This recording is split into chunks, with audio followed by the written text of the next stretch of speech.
میتوانید 40 کلمه را همگی در 30 سکند با ترتیب از یاد کنید.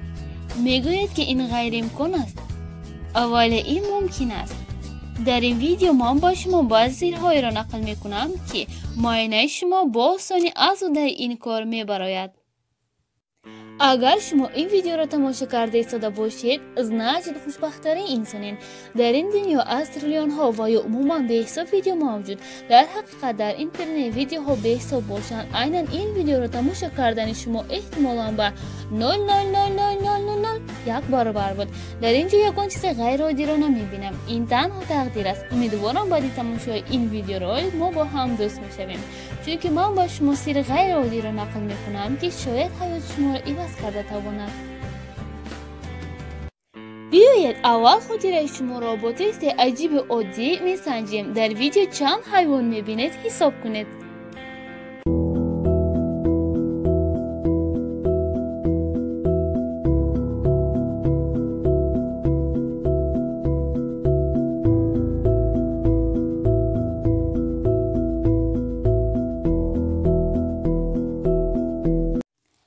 حیوان ها را حساب کردید؟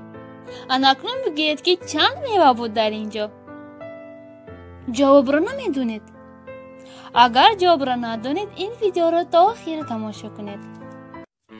با این کلمه هایی که حاضر شما در اکران تلفن دیده ایستادید با دقت اهمیت بدهید و بگویید که این کلمه ها را با ترتیب در چند سکند نزد کرده میتوانید. من این کلمه ها را با ترتیب در 10 سکند نزد کرده میتوانم. اگر از صدق دل خوش باشد حتی 40 کلمه را در این مدت کوتاه با آسانی حفظ کرده ممکن است. اما چطور؟ اکنون به سیر این میگذاریم. باید با تصورات کلمه ها را پیوست کنیم. اولین کلمه گل را ما همچون دختر تصور میکنیم. مثال گلنازه. با تصورات پیوست کردن را دوام میکنیم. گلنازه با تخته سیخ برآمد. از مگزین کتابی نوی کودکانه خریده است که این کتاب را در شبکه‌اش پنهان کرده بود. وقتی شبکه گلنازه را کوفتند از آنجا پول و تلفن نیز برآمد. دختر مثل سیب سرخ شد. انا با این اصول من کلمه ها را به مشکلی در 10 سکند زیاد کردم. در اول برای تصور کردن با شما از 10 سکند زیاد وقت صرف شدنش ممکن، چون که معاینه‌تان با این نقطه نیست. اما بعد حرکت های نظررس میتونید این را حتی در 5 سکند اجرا کنید. پیش از صاحب سوپر خاطره شدن باید با قاعده اولینو از همه مهمترین رعایت کنید. باور کنید. شما باید با خاطراتتان باور کنید. باور کنید که بسیار چیز را در خاطر نگاه داشته میتوانید، چون که باوری این قابلیت است.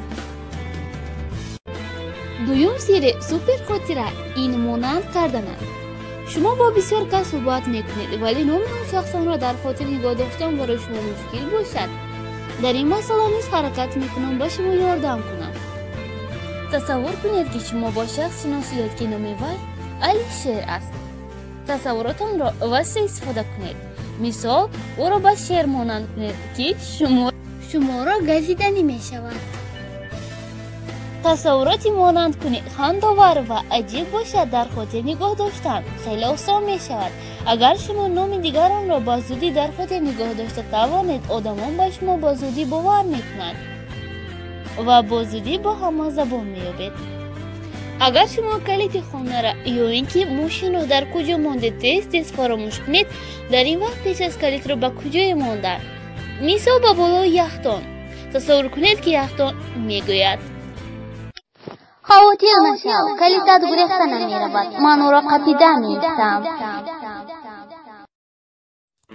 با این اصول این یک فراموش نمی کنید که کلیدتان را در کجا ماندید. اکنون یک چند فقط درباره فعالیت معاینه سر.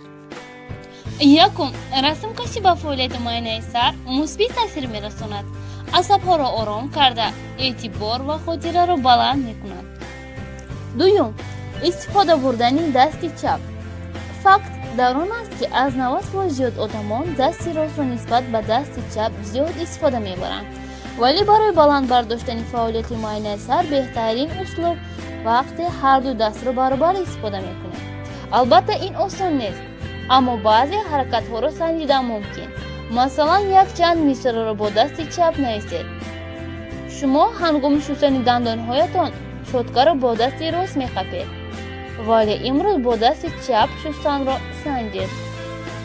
سیوم، هر روز از راه نگذرید. اگر شما هم وقت به خانه از یک را برگردید، معاینتان به حیات یک رنگ گفته میشد و این حیات یک رنگ معاینه را تنبال میکند.